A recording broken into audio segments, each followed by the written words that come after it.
Have you ever ended a long day feeling completely drained, and then felt guilty for feeling that way? As if being tired somehow means your faith is weak. As if a better Muslim wouldn't feel this exhausted. Many sincere Muslims in the US and UK quietly carry this thought. They wake up early. They work long hours. They manage family, bills, children, responsibilities. And when they finally sit down, their body feels heavy, and so does their heart. And a question appears, almost without warning. Am I a bad Muslim for feeling burnt out so often? If that thought has ever crossed your mind, this conversation is for you. Let's pause here for a moment, because this is where many Muslims get confused. We start judging our Iman based on our energy levels. We measure our faith by how productive we feel. And slowly, exhaustion turns into shame. But Islam never taught us to do that. Here's something important to understand early on. Feeling tired is not a spiritual failure. It is a human reality. Allah created the human being with limits. Not just physical limits, but emotional ones too. And acknowledging those limits is not a lack of faith, it is part of wisdom. Think about your daily life for a moment. You're navigating work environments that were not built around Islamic rhythms. Deadlines don't pause for prayer. Meetings don't wait for energy. Emails don't stop because you're mentally overwhelmed. Add family responsibilities to that. Parenting. Caring for others. Trying to be present while your mind is already full. Now ask yourself honestly. Is it fair to expect yourself to feel spiritually strong all the time in this context? This is where Islam and culture often get mixed up. Culturally, many of us were taught that a good Muslim is always energetic, always consistent, always emotionally strong. Always doing more. Always pushing harder. But Islam itself does not speak this way. Islam speaks in the language of mercy, balance, and sustainability.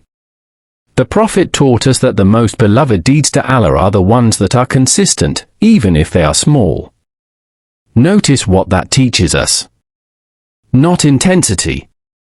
Not burnout. Consistency. Consistency assumes ups and downs. It assumes days when you feel strong and days when you don't. This is an important reframe. Burnout does not mean you don't care. In many cases, it means you care deeply, maybe too deeply, without enough rest. Here's another gentle question to reflect on.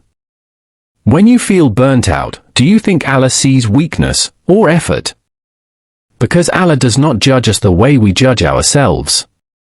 Allah looks at intention. Allah looks at sincerity.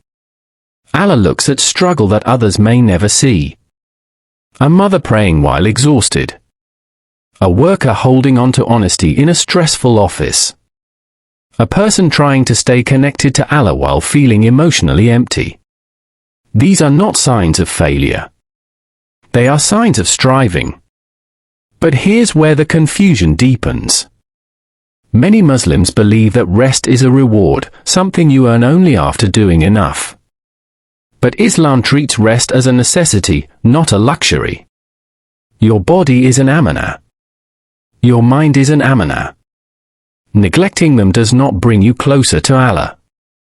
And yet, many of us push ourselves until we have nothing left, then feel guilty for being empty. This is not taqwa. This is pressure. And pressure without balance eventually breaks the heart. Let's bring this into a real-life example. Imagine a Muslim working a demanding job. They miss the emotional focus in Salah some days.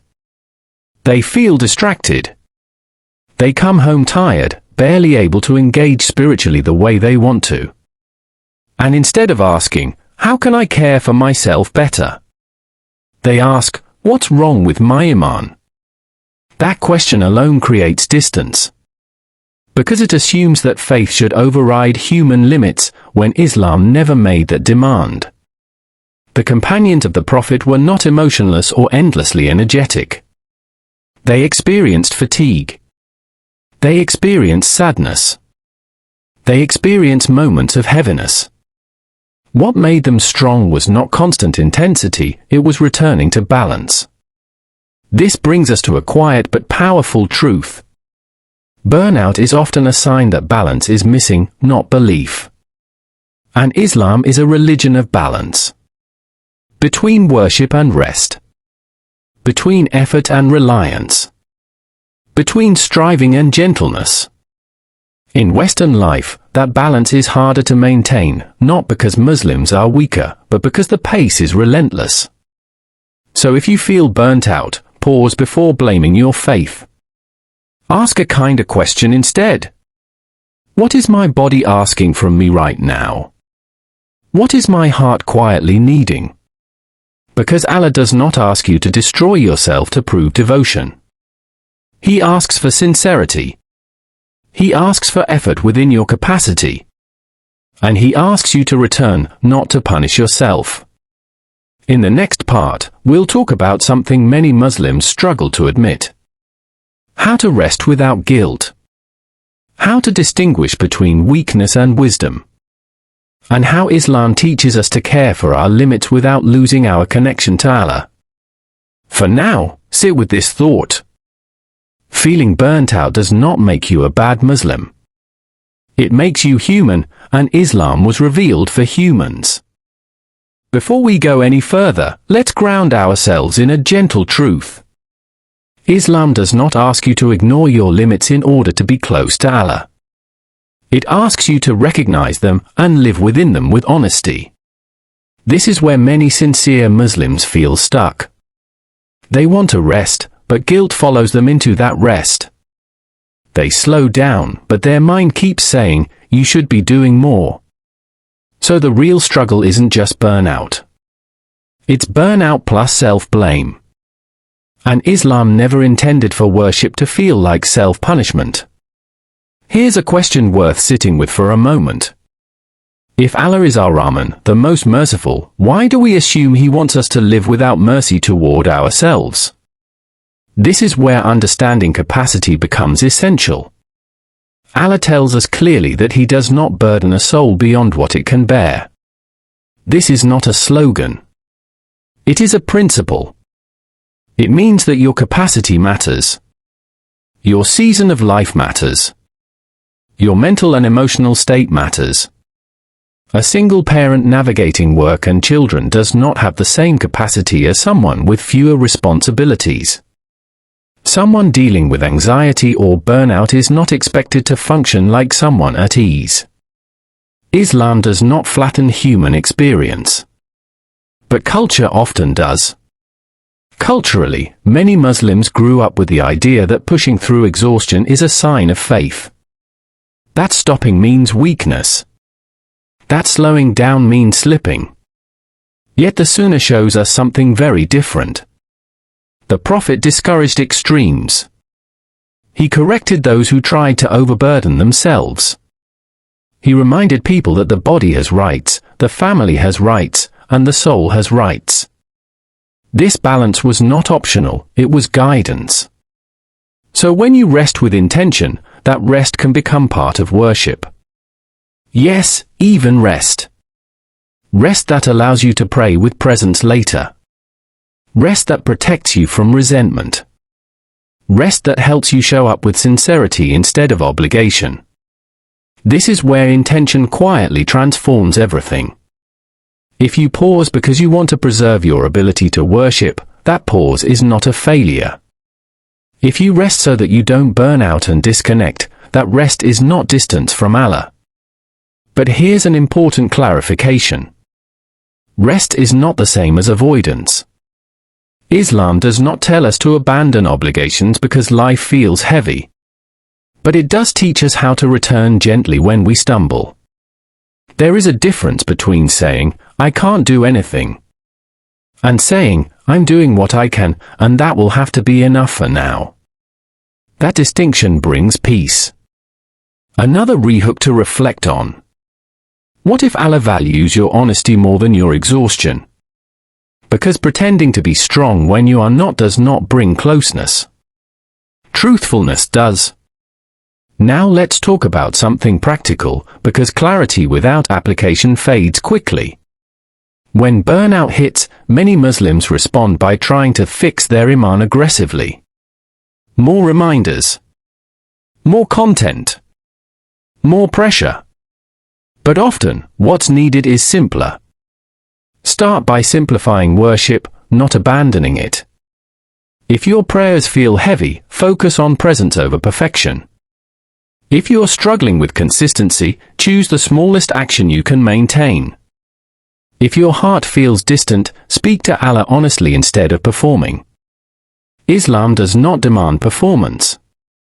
It invites relationship. And relationships go through quiet phases. Here's something rarely said out loud. Sometimes burnout is a signal to reconnect with Allah differently, not more intensely. Through dua spoken plainly. Through moments of gratitude without long lists. Through acknowledging weakness without shame. Because weakness does not repel Allah.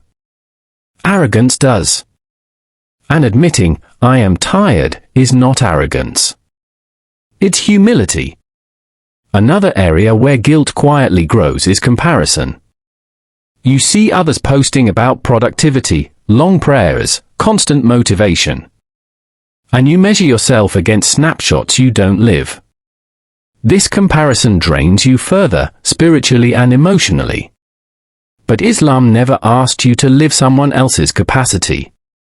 Your path is yours. Your season is yours. Your effort is seen even when it feels invisible. Here's a grounding reminder to hold on to. Allah does not ask, why weren't you like them? He asks, did you turn to me with what you had? And sometimes, what you have is very little energy, but a sincere heart. That still counts. So if you're feeling burnt out often, don't rush to label yourself. Don't rush to judge your faith. Pause. Breathe. Reframe. Ask yourself, what would balanced worship look like in this season of my life? What small, honest connection can I maintain without harming myself? Because Islam is not about collapsing under pressure. It's about returning, again and again, with trust. And Allah is patient with return. Let's close this reflection gently. You are not a bad Muslim for feeling burnt out. You are a human being navigating a demanding world with sincere intention. Your exhaustion does not erase your faith. Your struggle does not cancel your effort. And your quiet persistence is not unseen. Allah knows your capacity. He knows your limits. And His mercy meets you where you are, and not where you think you should be. Carry that with you. And when the guilt returns, as it sometimes will, remind yourself. Islam was sent to guide hearts, not crush them. That understanding alone can change how you carry your faith tomorrow.